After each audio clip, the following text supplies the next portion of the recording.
पिछली बार ऑस्ट्रेलिया की जर्नलिस्ट की क्लास लगी थी और इस बार हमारे विदेश मंत्री जयशंकर सर ने इटली जाकर इटली के जर्नलिस्ट की क्लास लगाई है।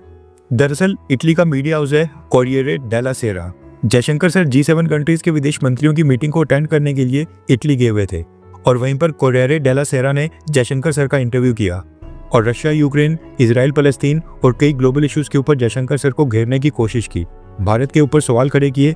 लेकिन जयशंकर सर ने बहुत ही बोल्ड अंदाज में यूरोपियन यूनियन के देशों की हिपोक्रेसी को उजागर किया।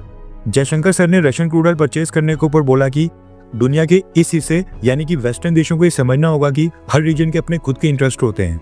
यूरोप के देश रशिया को लेकर खुद की सिलेक्टिव अप्रोच रखते हैं एंड अगर ये प्रिंसिपल्स और सिद्धांतों का सवाल है तो यूरोप ने खुद ही रशिया के साथ अपने बिजनेसेस क्यों नहीं खत्म किए। जयशंकर सर ने कहा कि यूरोप की भारत से अनरीजनेबल एक्सपेक्टेशंस हैं और खुद की रशिया के साथ डिसएंगेजमेंट वो बहुत ही सिलेक्टिव और केयरफुली प्लान की गई थी। जयशंकर सर ने कहा कि दुनिया के इस हिस्से यानी इटली और यूरोपियन यूनियन के देशों को समझना चाहिए कि दुनिया के हर एक रीजन जैसे कि यूरोप हो गया, एशिया या फिर साउथ एशिया, इन सब के अपने खुद के इंटरेस्ट होते हैं। यूरोप की प्रायोरिटीज नेचुरली एशिया, अफ्रीका या लैटिन अमेरिका की कंट्रीज की प्रायोरिटी के साथ बिल्कुल मेल नहीं खाएंगी और अलग होंगी। अगर सब कुछ इतना ही प्रिंसिपल्स या सिद्धांतों का मैटर होता तो यूरोप ने अपना पूरा बिजनेस रशिया के साथ अचानक से खत्म क्यों नहीं किया। लेकिन यूरोप ने ऐसा नहीं किया, उन्होंने अपने डिसएंगेजमेंट को बहुत ही केयरफुली पेश किया। तो अगर यूरोप को अपने लोगों की चिंता करने का हक है तो फिर दूसरी कंट्रीज को भी अपने लोगों के ऊपर होने वाली इम्पैक्ट की चिंता करने का हक है और ये अनरीजनेबल है अगर कहा जाए कि दूसरी कंट्रीज अपने इंटरेस्ट के बारे में ना सोचें।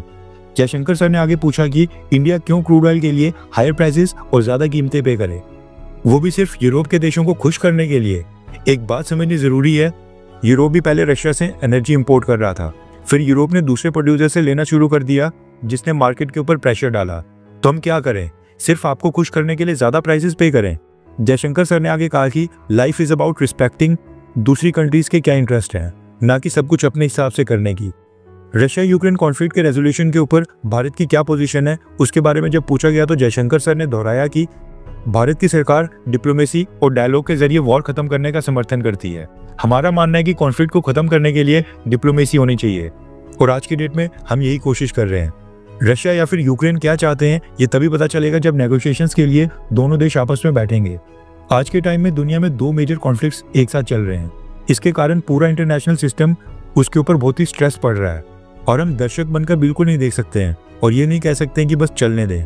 नेगोशिएशंस शायद काम करें या फिर शायद काम ना करें, पर जब तक कोशिश ही नहीं करेंगे तब तक कैसे पता चलेगा। लेकिन हम ये बिलीव करते हैं कि यूक्रेन और मिडिल ईस्ट दोनों कॉन्फ्लिक्ट्स के ऊपर कंट्रीज को इनिशिएटिव लेना चाहिए, एफर्ट्स करने चाहिए, चाहे जितना भी मुश्किल लगे। कुछ कॉमन ग्राउंड ढूंढने की कोशिश लगातार होनी चाहिए जो आज के हाल से बेहतर हो। इंटरनेशनल क्रिमिनल कोर्ट ने 2 अलग अलग जजमेंट्स में रशियन प्रेसिडेंट व्लादिमीर पुतिन और इजराइल के प्राइम मिनिस्टर बेंजामिन नेतन्याहू के लिए अरेस्ट वारंट जारी किए थे। इनके बारे में जब जयशंकर सर से पूछा गया तो जयशंकर सर ने पॉइंट आउट किया कि भारत इंटरनेशनल क्रिमिनल कोर्ट का सिग्नेटरी नहीं है। जब आप किसी बॉडी के मेंबर ही नहीं होते हैं तो ये ऑलरेडी बताता है कि उस बॉडी के बारे में आपके क्या व्यूज हैं, उसके बारे में आपके क्या विचार हैं।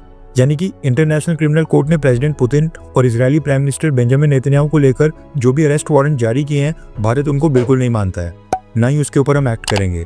अब ये जयशंकर सर का बोल्ड अंदाज में जवाब देने का जो स्टाइल है ये आपको कैसा लगता है, सही या फिर गलत? नीचे कमेंट करके अपनी राय जरूर बताएं।